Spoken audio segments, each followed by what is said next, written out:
I very often watch a lot of young people sort of meander around without any idea about why they're doing what they're doing. I mean, to want and to be ambitious and to want to be successful is not enough. That's just desire. To know what you want, to understand why you're doing it, to dedicate every breath in your body to achieve. If you feel you have something to give, if you feel that your particular talent is worth developing, is worth caring for, then there's nothing you can't achieve. Do something you're very passionate about. People say you have to have a lot of passion for what you're doing, and it's totally true. And the reason is because it's so hard that if you don't, any rational person would give up.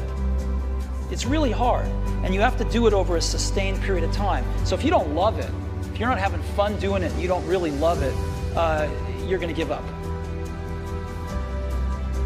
So how do you start a business with no money under the worst conditions that your backer doesn't want to give you a dime? What do?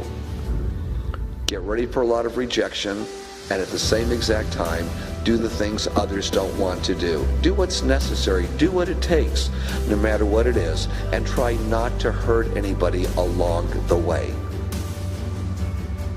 I worked 24 hours a day, 7 days a week.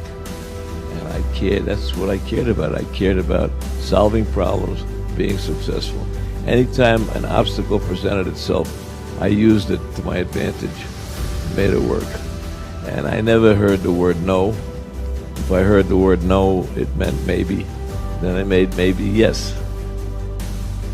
Take what you've got. Your assets are your energy. Your assets are your willingness to just not be told no. The harder it is, the tougher it is, the bigger the challenge to get in, the bigger the opportunity behind.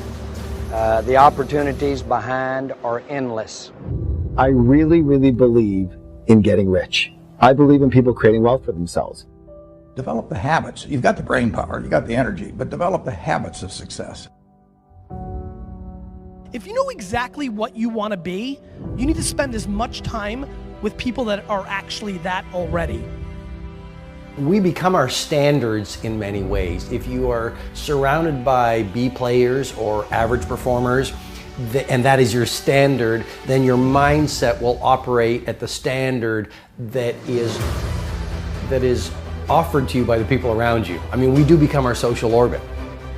Don't allow anyone, friend, family, acquaintance, teachers, whoever it is, don't allow anyone to tell you that what you are dreaming for yourself and your family is not possible. It is possible. Don't be one of those people 20 years from now are going to be walking around in a 9-to-5 job, miserable and angry and bitter. What fear is stopping you in your tracks and burning the soles of your feet? What is conquering that fear, whatever it is, that keeps you from being what the Creator intended for you? What if you could unleash everything great in your life? Would you do it? Would you say yes to that? You will receive from the world who you become. But the doorway to success, I suggest to you, swings inward, not outward. And the best way to have a game-changing life, and the best way to have a world-class lifestyle, and the best way to change the world is to change yourself. I mean, we get from life who we become. To have the results of a game changer, you need to start thinking and behaving like a game changer. And that means thinking like a game changer, populating your mindset with the best books, with the best ideas, with the best conversations, behaving in ways that most people don't behave. Again, you want to have the results very few people have, you've got to start doing things that very few people do.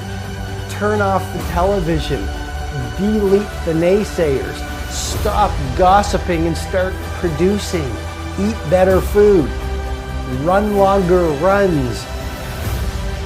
shift from a focus on what's not working to a focus on what's working. I mean, you really want to install a whole new series of mindsets and a whole new series of rituals that very few people are doing. In the end, luck plays a very important part in how successful you are, but the harder you work and the longer you work, the luckier you're going to be. I've always thought that each person invented himself for whatever reasons, through whatever circumstance, through whatever he has gone through, that we are each a figment of our own imagination.